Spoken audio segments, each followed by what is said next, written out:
Hello and welcome back to Paranormal NL Podcast Season 2.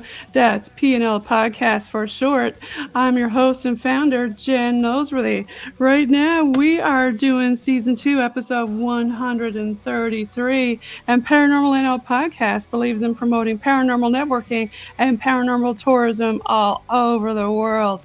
Paranormal Podcast is sponsored by the BOG team. Listen to the music in the background by Robert Dumont, and he also does our logos. BOG team is a boots-on-the-ground paranormal investigation team in Canada. Contact me, your host, Jen, at paranormal.nl.podcast at gmail.com, and follow PNL Podcast and the BOG team on our socials and Linktree at Linktree Paranormal NL Podcast. Now, let's get on with the show. Tonight, I have on with me from Denton, Texas, we've got Chuck Mudrat. Welcome. How you doing? Thanks for being on the show. Anytime. So Thanks for having me. Tell us a little bit about what's going on with your name, Mudrat. Where did that come from? I got to pull this up on the stage while we're talking about it. Yeah.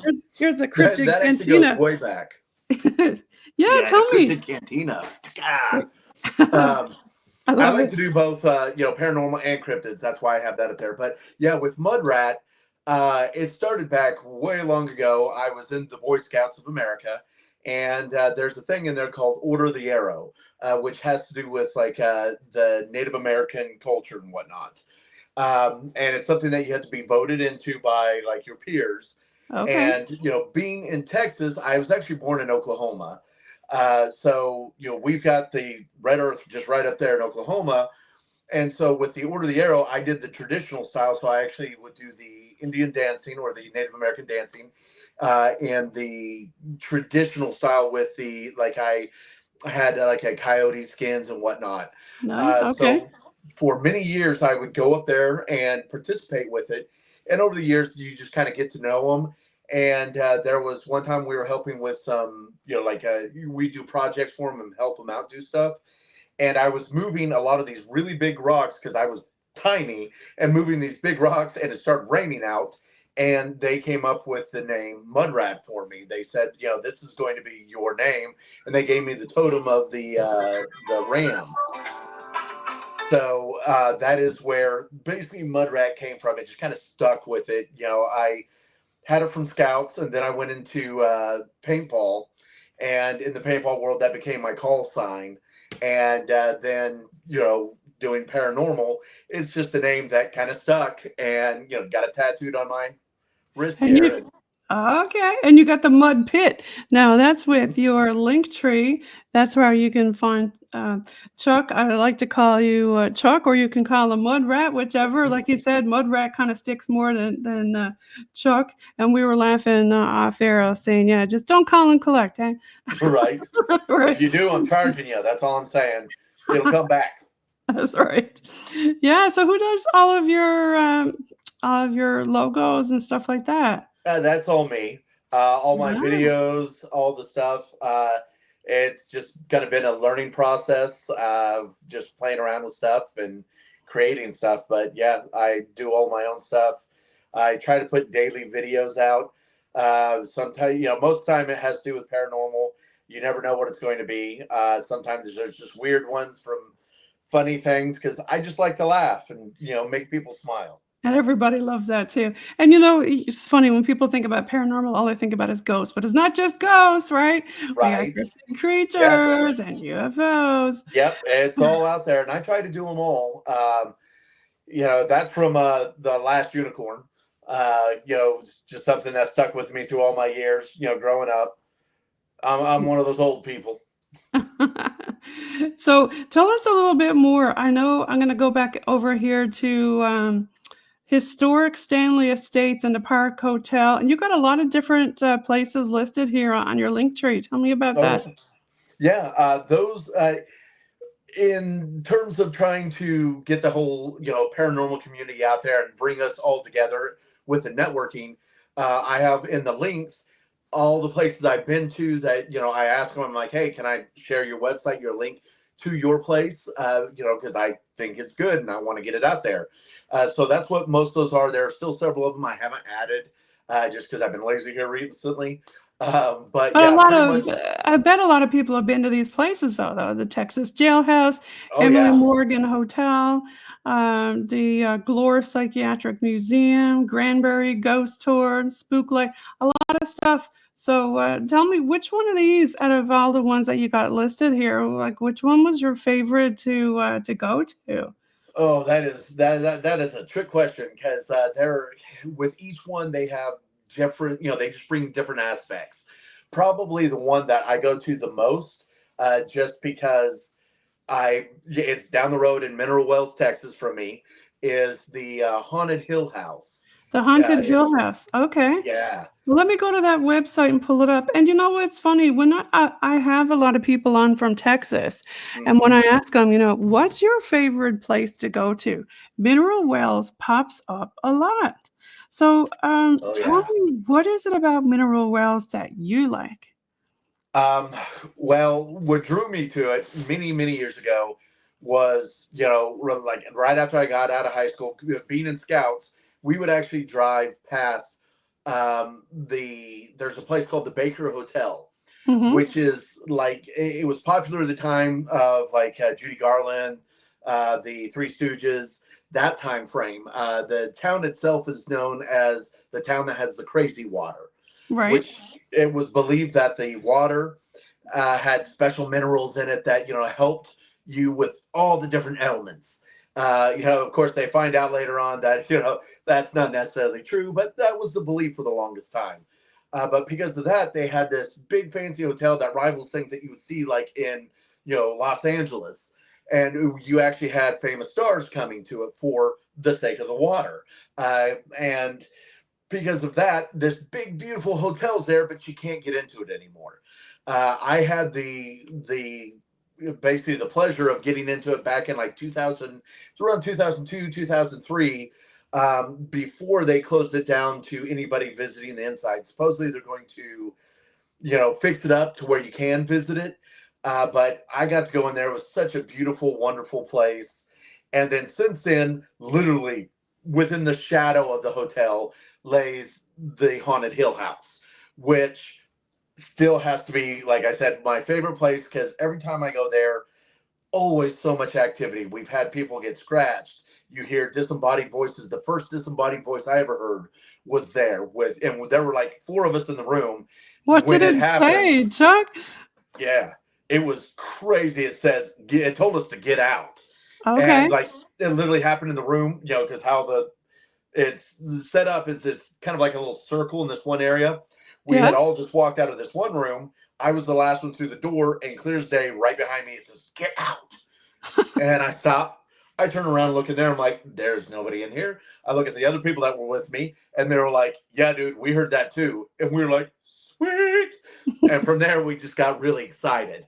And, that was just kind of the start of bringing me really loving that place. There's whispers, whistles. Like I said, people do get scratched there. I personally had never done it. There's a really awesome video of this one lady that was laying on the bed in what they call Jacob's room. Okay. That she was yanked off the bed. Like clear as day, she's laying there and you just hear a whoop right off. And there's no physical way that you can actually do it. There are so many people have actually tried to recreate that. And it's just not possible. They haven't been able to do it. Tell me about Jacob's room. Is it, do you know much about it? Oh yeah. Well, I am kind of like one of the backup investigators that whenever they're doing big events, they contact me because I've gone there so much and I love it. Jacob's room is my favorite room. It is actually the room that started it all because the house was actually started as several little entities like shacks. Okay. And that was the first one. And from there, they kind of added more to it and turned it into a big house. Jacob's room, it's called that because they've seen a shadow figure peeking around the doorway, which there's a photo of that. Fantastic. I mean, like clear as day, upper torso leaning out, looking out the door. How tall is it? I would say probably 5'5" 5 at least by the judging of where it is on the door. Right. Yeah. Okay. It's that room. They've just had so much stuff. It was to a man named Dr. Yeager, and he was the one who kind of created it. He was known for during that time frame doing things he shouldn't to help the ladies of the night get rid of problems that have occurred because of their business. Okay. And so there's just a lot of negative energy, and Dr. Yeager doesn't like the ladies, basically in there. That's why that one girl got yanked off the bed, because she was kind of taunting him, going, "Hey, I hear you don't like girls." Man, I'm sitting here. What are you going to do about it? Okay, so she was obviously provoking. All right. Absolutely. And Jacob, he was a young boy. They call it his room, even though he never actually stayed in that room. Unfortunately, his body was found outside of that room, hanging from a tree there. Oh, God. Yeah, there's the owners, Sonny and Kathy Estes, are awesome people. They do a lot of basically the history stuff. Whenever you go there, they will give you all of that. Right. So it's all part of their tour. And or if you don't want to do that, you want to go in blind, you absolutely can. The house is also really famous for a spirit or a demon called Toby. Oh, Toby. I think I may have heard about Toby. Tell me more about Toby. Yeah, Toby, he is definitely a prankster. I personally have never had anything bad happen with him. A lot of people have. My personal belief on that is if you go into it and you do something bad, or you have something inside of you that you keep secret from everybody else, that he knows it and he sees it and he messes with you. Because many of us that have gone there never had a problem with him. We love Toby. He's the one who typically likes to hiss, and they believe that he's the one who's doing most of the scratching. Okay. Hissy, scratchy. I wonder, was he a cat in his former life? I don't know. I couldn't tell you. I know that some of the scratches, it can be something from like a little kind of red 3 scratches to, there was one lady that was scratched very deep that blood was like dripping from her. Ouch. Yeah. So, but again, I've never had that happen. I've been there when other people have gotten scratched. One lady was even bit. I have had Toby, because he now has a bed in his room because it's upstairs. No, it's really sounded like a cat. It's hungry and it scratches. Right? And he knocks stuff off. No, he doesn't really knock a bunch of stuff off. Leave out some milk. He'll be fine. No. They do believe that, he has like cloven feet. And I can somewhat say yes to that, just because the time I stayed in his room on his bed, I heard clear as day, like what sounded like cloven feet running from what they call the bootlegger room. Do you mean like hoofs on the feet? Yes. Cloven hoof? Okay. Yeah, like running down, and then I felt hot breath and smelled horrible breath in my face. Okay. But it was like at 4 a.m, and I was like, Toby, I'm tired. I don't care. Go away. And so I never had a problem with it. And they say that Mudrat about a lot of stuff. If you kind of look at it and laugh at it, then and if you don't believe in it, then it's just going to go away, right? Absolutely. And if you're scared, it just feeds off of that, right? And it keeps doing it. Oh, he absolutely. Anybody who is scared, he likes to follow them around and mess with them all night. He has been known to follow people home. He will leave the house for up to 3 days and come back eventually after the 3 days or within the 3 days. There were people, it's normally people that have done something like they've stolen something from the house. Oh. And for the next couple of days, just keeps harassing them. They will call the owner of the house, Kathy, and they're like, I'm so sorry. We, so-and-so grabbed this. I'm bringing it back. Something just keeps messing with us. And they've even had people that will drive by and just throw it out the window onto the lawn. Oh my God! Because they don't want to confess. What is wrong with people? What do people take stuff? I don't know why. They just, I guess they want a souvenir. Gosh. Okay. They took too much of a souvenir by the sounds of it. Right? Yeah, they don't like you taking anything there. They don't like you moving or breaking anything because, people have broken stuff, most of the time not on purpose. Right. But that happens at a lot of locations.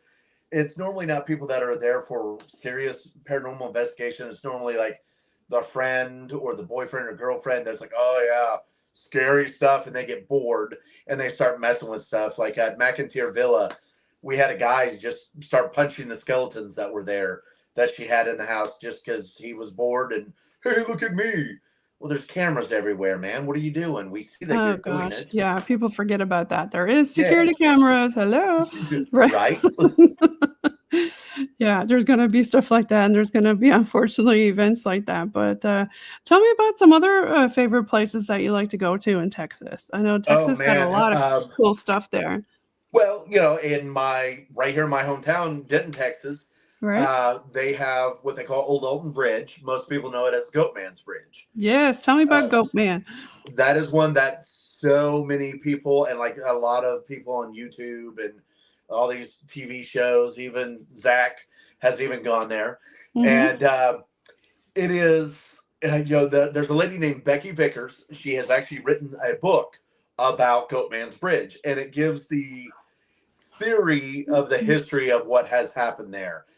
There unfortunately is nothing that we can nail down and say, yes, this definitely happened history wise, but it is believed that the most common thought, it was a man by the last name of Washburn.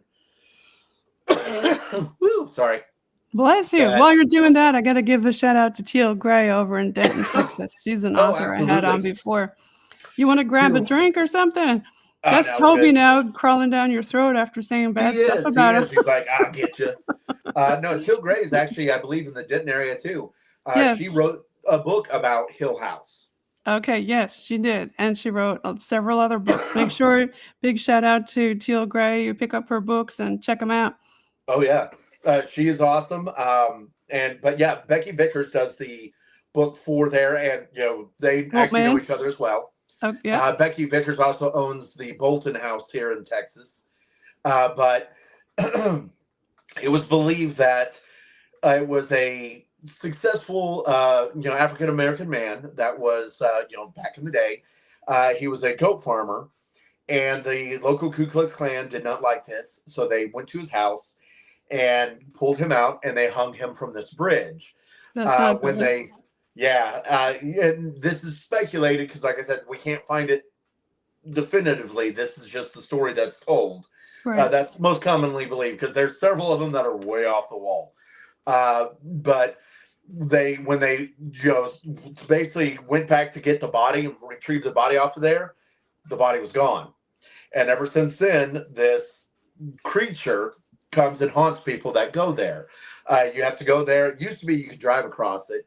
Now you can only park and walk across it because they actually have, closed it off and built a road around it. But you go there, turn off your lights, you knock 3 times, and supposedly the goat man will come out and mess with you. So now tell me, Mudrat, have you gone and done this? Oh, absolutely. I am going to grab some water real quick. Sure, yeah. He's going over to the Mudpit now, folks. He's going to get some water from the Mudpit.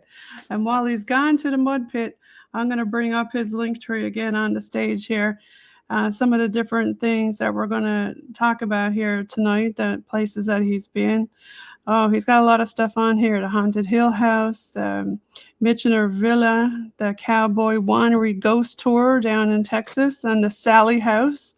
And right now we're talking about the Old Alton Bridge, a.k.a. Goatman's Bridge. And you don't want to go there late at night by yourself in a car after you knocked 3 times. So what happened when you were there, when you knocked 3 times? Well, I've gone there many times since then.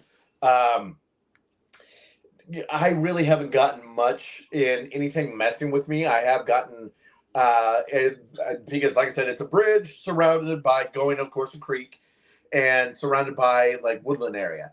In the woodland area, I have heard many noises. I have gotten many red eyes glowing out there, but then you're like, is that an animal? Is that, right? Is it the eye sign of what kind of animal, right? Yeah. And since the story of this has come out, they have had a lot of groups going out there. They say Satanists are going out there, and witches go out there and they do ceremonies and things like that. Um, uh, Maybe some of it is, but most of the time, because there are two colleges in our town, it's college kids going out there to mess with people that come out there. They're just trying to scare them. So, Right. they Yeah. go out there and, you're walking around with a flashlight looking for stuff, and then all of a sudden and then you hear guys running. You're like, come on, guys. So it's a popular spot for people trying to scare It people, right? is. Unfortunately, And that happens, right? Like, what about some of these other places that I mentioned earlier, oh like yeah. like the Sally House? Have you gone there? Yeah, everything that's on there, I've been to. Several ones on there that I haven't put up there yet. The Villisca Axe Murder House.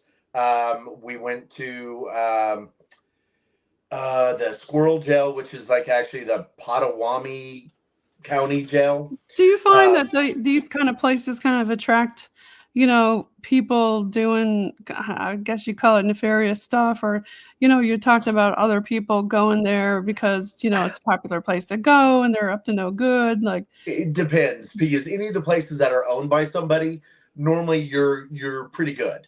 Because if you pay to go there, it's owned by somebody. They, make sure nobody comes in and messes with you, stuff like that. Places like Goatman's Bridge, where it's free, yeah, it does draw people, especially once it's been big enough to be on a lot of YouTube channels, on TV yeah, shows.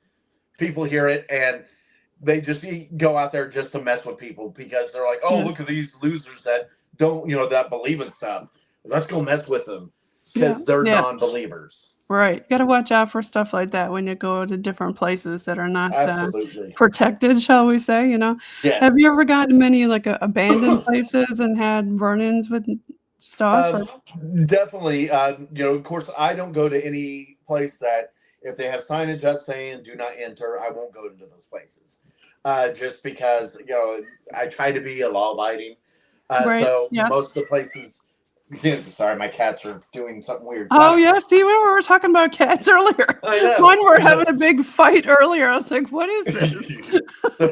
They're like, we heard us, cats. But yeah, no. So I have been to many places. I also try to, because in public places, cemeteries, you've got like bridges and roads that are supposedly haunted. Most of the time when I, go there, I go with a group. We don't normally have problems, and there's not normally other people there. Now, like I said, Goatman's Bridge is his own little thing, just because literally it is a mile away from two colleges, and it's just a popular hangout spot because they have nothing better to do. So they come out and they're like, hey, let's mess with people. Right. Yeah. And there's a high school block and a half away. But what's one of your favorite moments that you've had when you've gone out paranormal investigating? Like, do you have something that sticks out in your mind? Oh, man. Uh, Man, I wish I could. I don't have anything that really jumps out. I mean, at McIntyre Villa, we had, because I would go with a group, which is the Twin Flames Paranormal, Renee and Phil, or Texas Boo Crew. I go with both of them. Got to give a big But shout out to the Texas Boo Crew. They were on season 2, episode 133. Big shout out. yeah, and they're awesome people. But when I went to McIntyre Villa and the Twin Flames was there, it was I and a man named Phil, and we triggered something in there because we brought a trigger item. The main spirit that's there, his name is Charles Donovan, and he committed suicide with a 22. Well, we actually brought a 22 just to, for one, we're from Texas. Trigger we object. Yeah. Okay. Yeah. And so we brought it. Yeah. And yeah, the spirit did not like that. Okay. We got yelled at, under Estes across the spirit boxes. And even at one point, Phil got punched in the eye. Like, Ow. we were sleeping in the room, and all of a sudden he's like, what the, like he woke up, which is really funny because we were sleeping together in the one room. There's 2 different beds. Yeah. I got up and I moved over to another room because I just got this feeling. I was like, man, I want to go over to the library. Right. I didn't wake him up because he was sleeping. So when he got punched in the eye, he sits up and he's like, dude, what? Dude, Dude, he starts freaking out because he thinks something took me. And so he starts running through the house Oh looking for me. no. And he Okay. finds me, and I'm like, oh, what's up, dude? And he's like, man, something hit me in the eye. And I was like, well, let me look. It actually cut part of his eye, and he had to go to an eye doctor, and it took him like a month to recover from it. That's He's not got good. pictures. His eye was all swollen.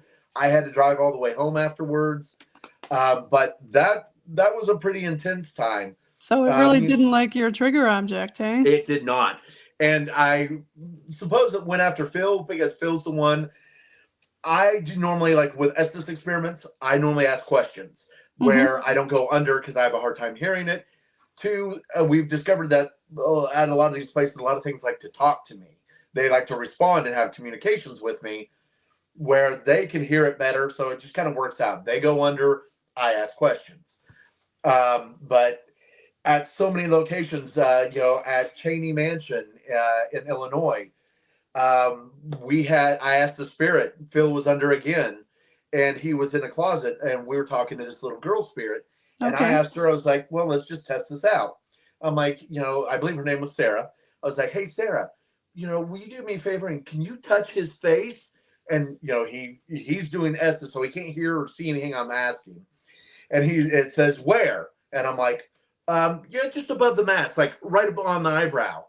And then he's like, okay. And he's like, something's touching my eyebrow. And we're like, yeah, got all that on camera. We asked for it to mess with his foot.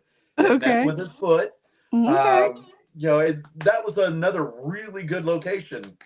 Yeah, I love it when that happens, like when someone's under Estes and they don't know what's going on, and you can confirm, like, okay, yeah, there's something going on in this house or wherever you are, right?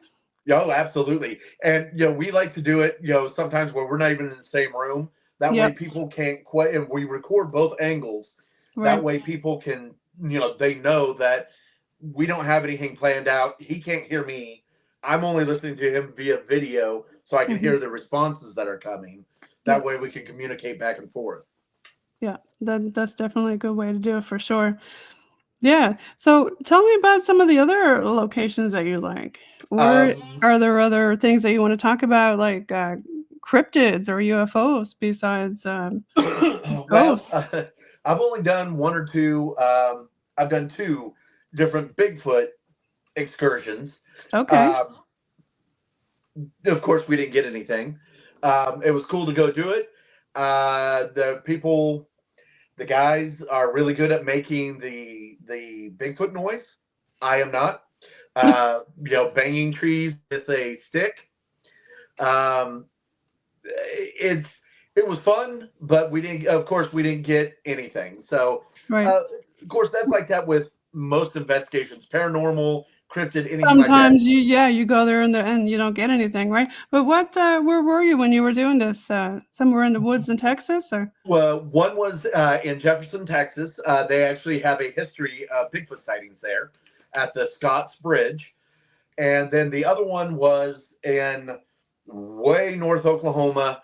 It is almost, I would say that the biggest city near there would be Joplin, Missouri. Right. So it's like way up in the corner. But there's actually a Bigfoot museum out that way. And that's what caused us to go, hey, let's do something out here because beautiful woods and there's already a museum. So we went and visited the museum and then we went out camping. Yeah, yeah. There's always fun when you're out camping and trying out different stuff like that. How about UFO stuff? Have you had any encounters with things like that? That I have seen, lights in the skies a couple of times. Right. Can't necessarily just, like say what it was. So could have been a UFO. Absolutely. When I was very young, one of my earliest memories would be, let's see, I don't even know if it would be an alien or not, but I was in Oklahoma. There was a light that happened outside my window, and I'm probably 8. And I'm sleeping, we had bunk beds, my brother and I. He slept on the top, Okay. I slept on the bottom. Yeah. A light happens, and it was just enough to kind of wake me up. So I'm just a little awake, and I'm like, and I kind of lay back down. Then I start feeling what feels like something at the you get pressure at the end of your bed and on the sheets, and you can feel it on your feet.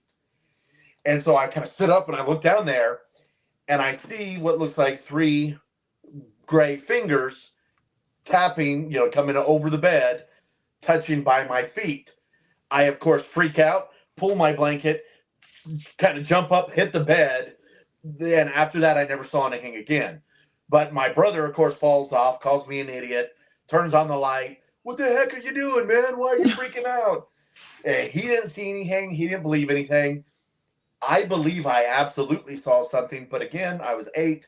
It's been forever. And since nobody else saw anything, I'm like, did it really happen? Right. You're like, yeah, what was that, right? And now I do actually, in this area, there's a lady named Martha Decker that she is really big into the UFOs. And her group, she actually was the other person to write a book on Haunted Hill House. But she travels around the U.S. and goes to all these conventions and is a speaker.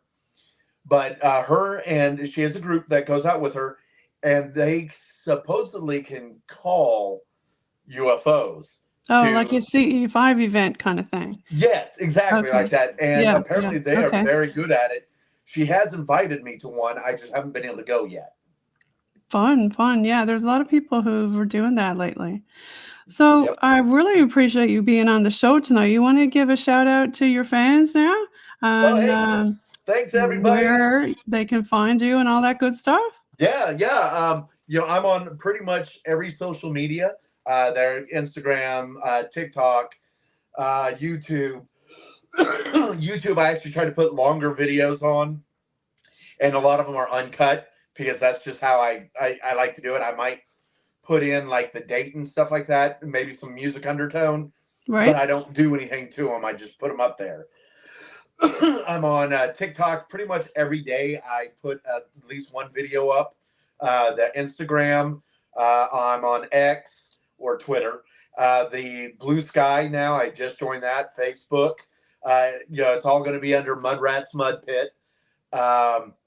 But yeah, if anybody ever wants to say hi, if you want me on anything, you want me to go to an event, I'm always open. I love going out and talking to people, having a good time, just getting out there and, getting the community all together. I like to try to bring us together as one.